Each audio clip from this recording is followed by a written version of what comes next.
सभी को प्यार भरा अभिवादन। स्वागत है हमारे इस YouTube चैनल पर आस्ट्रो कुंडली।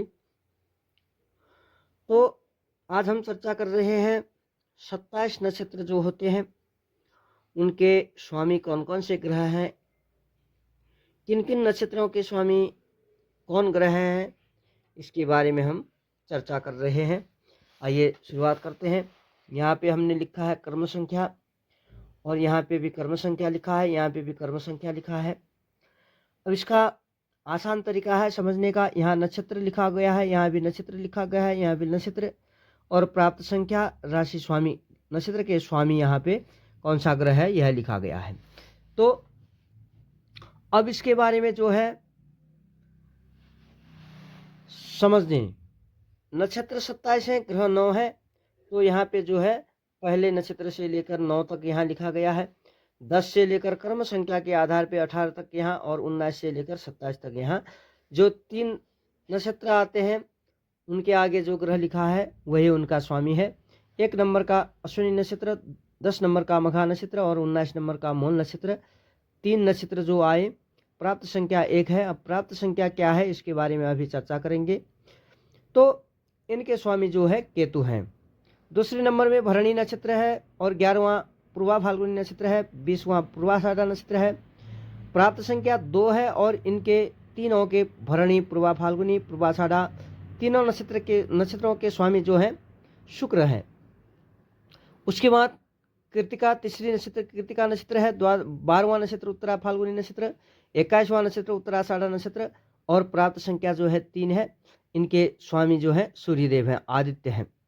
उसके बाद हम चर्चा करते हैं चौथे नंबर के रोहिणी नक्षत्र, 13वां नंबर का हस्त नक्षत्र और 22वां नंबर का श्रवण नक्षत्र। रोहिणी, हस्त, श्रवण ये 3 नक्षत्र जो है प्राप्त संख्या इनकी 4 हुई, और इनका स्वामी कौन है? चंद्रदेव है। उसके बाद चर्चा करते हैं 5वां मृगशिरा नक्षत्र, 14वां चित्रा नक्षत्र और 23वां धनिष्ठा नक्षत्र। इनकी प्राप्त संख्या जो है 5 हुए, और इनके स्वामी कौन है? भौम है, यानी कि मंगल है।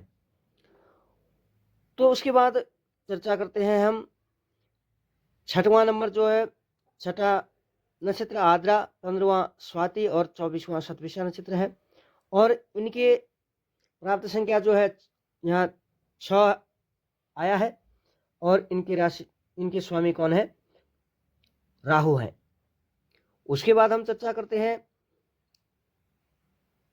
राहु के बाद 7वां नक्षत्र जो है पुनर्वसु है, 16वां विशाखा है, 25वां पूर्व भाद्रपद नक्षत्र है। इनका प्राप्त संख्या जो है 7 है। तो इनके स्वामी कौन है? यहाँ पे जी लिखा है, जी का मतलब है बृहस्पति, देवगुरु बृहस्पति है। तो इन 3 नक्षत्रों के स्वामी पुनर्वसु, विशाखा, पूर्व भाद्रपद नक्षत्र के स्वामी जो है देवगुरु बृहस्पति हैं। उसके बाद जो है 8वां मुख्य नक्षत्र है, तिथि भी कहा जाता है कभी कहीं कहीं इसको, और 17वां अनुराधा नक्षत्र है, और 26वां उत्तरा भाद्रपद नक्षत्र है। तो इनकी प्राप्त संख्या 8 है। तो इनके स्वामी जो है शनिदेव है। अंतिम जो है 9वां नक्षत्र है अश्लेषा, 18वां ज्येष्ठा और 27वां जो है रेवती नक्षत्र है। तो इनका प्राप्त संख्या 9 है, और इनके स्वामी जो है बुधदेव हैं। अब इस प्रकार जो है हमने 27 नक्षत्रों के स्वामी कौन कौन से ग्रह हैं इसके बारे में तो चर्चा किया। अब चर्चा करते हैं यह प्राप्त संख्या कैसे निकाला गया है, प्राप्त संख्या क्या है। यह एक 27 नक्षत्रों को उनके कौन कौन से स्वामी हैं इसका हिसाब करने के लिए जो है एक सरल विधि यहाँ पे हमने कहीं से लिया है।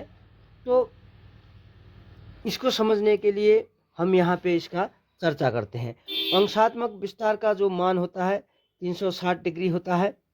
इसके 3 बराबर भागों में अगर बांटा जाए तो 120 के 3 भाग होते हैं, जिसमें जो है 9 नक्षत्र आते हैं। तो अतः 9 नक्षत्र के 3 भाग करके पहले लाइन के नक्षत्रों को के कर्म संख्या को जोड़कर योग निकाले तो एक दूसरे का द्वित एवं प्रकार से नवम का 9 जोड़ आता है। जैसे कि उदाहरण के लिए यहाँ पे आपको मैं बता देता हूँ। पहले लाइन के शुरू में 1 है, इसका जोड़ 1 ही हुआ। जैसे 1 है तो इसका जोड़ 1 ही हुआ, और दूसरे लाइन में जो है 10 है, 1 0, 1 0 का जोड़ कितना हुआ, 1 0 का जोड़ 1 प्लस 0, अगर जोड़ेंगे तो 1 ही आएगा। उसके बाद जो है तीसरा जो है 19 है। अब यहाँ देखिए 19 का भी यहाँ हिसाब करके दिखाया है मैंने। 19 अंतिम लाइन में जो है 19 है, अतः 1 प्लस 9 बराबर 10 हुआ, और 10 का 1 प्लस 0 जो किया उसका भी 0 ही आया, तो इसका मान कितना आया, 1 ही हुआ। अब एवं प्रकार से अब दूसरी लाइन को जोड़ें तो उदाहरण के लिए पहला 2 हुआ, 2 ही है यहाँ पे, और दूसरा भी 1 प्लस 1 2 हुआ, 2 प्लस 0 2 ही हुआ, तो इसका मान 2 आया।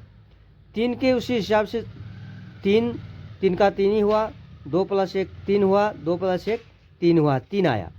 4 ही हुआ, 3 प्लस 1 4 हुआ, 2 प्लस 2 4 हुआ, इस प्रकार प्राप्त संख्या 4 हुआ।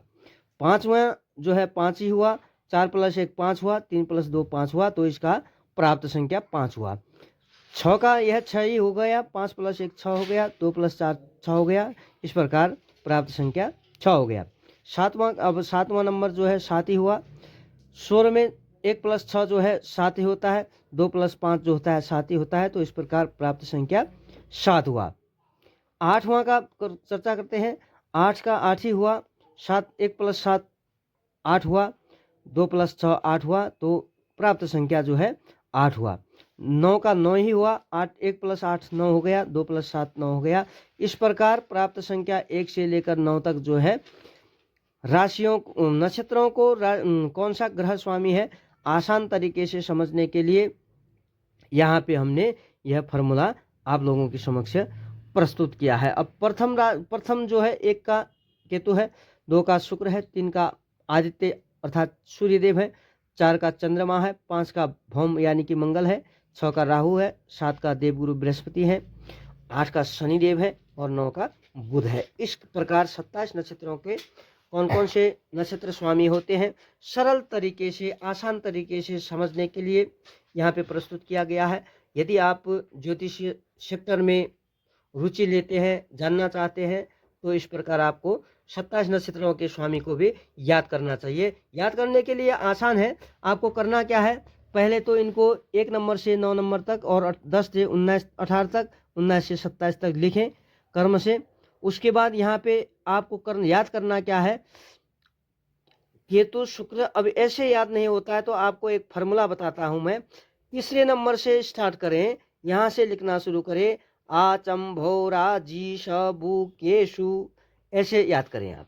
तीसरे नंबर से आचम्भोराजीशबुकेशु, ये चम यहाँ इसीलिए लिखा है कि याद करने के लिए आसान हो जाए।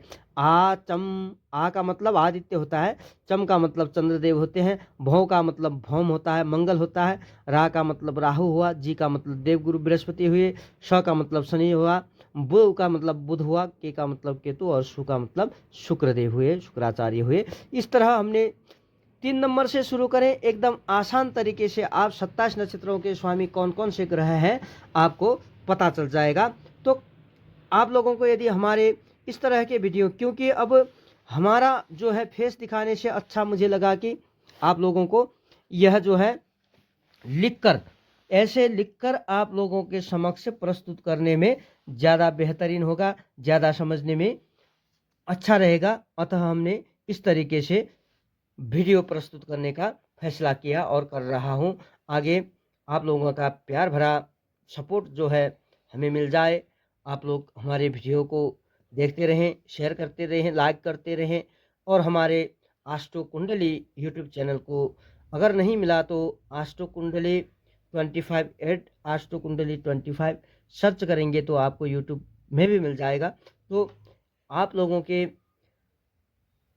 हमें सहयोग की सख्त ज़रूरत है।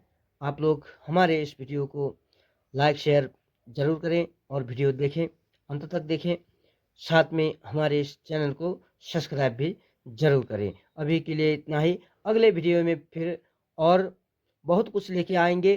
कर्मशः हम जा रहे हैं, इससे आगे भी जाएंगे। यदि आप लोग ज्योतिषीय विषय पर ज्ञान हासिल करना चाहते हैं तो हमारे वीडियोज़ को, हर वीडियोज़ को ये कोई पूजा पाठ की वीडियो होगी, क्योंकि अब जो है नवग्रहों को शांत करने के लिए भगवान भोलेनाथ की पूजा भी करनी चाहिए, ग्रह शांति भी करना चाहिए। अगर ऐसा नहीं करेंगे तो उसका क्या है, जानने से कुछ नहीं होगा। अगर जानने से कुछ होता, उदाहरण के लिए मैं आपको बताता हूँ, यदि यहाँ से जो है रास्ता है, उदाहरण के लिए यह रास्ता है, यहाँ पे पहुँचने का रास्ता है। अब पता है हमें यहाँ से सीधे जाकर यहाँ तक पहुँचे और आना है हमें यहाँ पे 9 नंबर पर, तो रास्ता किधर से हुआ, यहाँ से सीधे आया, यहाँ से राइट टर्न लिया तो यहाँ आएगा। रास्ता पता है, लेकिन हम यहाँ बैठे रहेंगे तो यहाँ नहीं पहुँच पाएंगे। रास्ता पता होने से कुछ नहीं होगा। नक्षत्रों के बारे में, राशियों के बारे में, ग्रहों के बारे में जानने से कुछ नहीं होगा। उसको उसके उपाय भी करने पड़ते हैं। अतः इसके उपाय जब तक नहीं करेंगे, यहाँ से जब तक हम चलेंगे नहीं, तो यहाँ हमारा गंतव्य जहाँ है 9 तक हम पहुँच नहीं पाएंगे। अतः जानने से कुछ नहीं होता, उसके मुताबिक कार्य भी करना होता है। इसलिए कभी कभी हम ग्रह शांति जो है ये वीडियो भी डालते हैं। उससे भी क्या होता है, यदि आप उसको देखेंगे भी तो आपका जो है ग्रहों में कुछ फर्क तो अवश्य पड़ेगा। नेगेटिव ग्रह जो हैं उनको पॉजिटिव करने में कुछ परसेंट आपको भी सहायता जरूर मिलेगी। तो मित्रों, अभी के लिए प्यार भरा अभिवादन। फिर मिलेंगे अगले वीडियो में। जय जय श्री राधे श्याम, हर हर महादेव, ओम नमः शिवाय।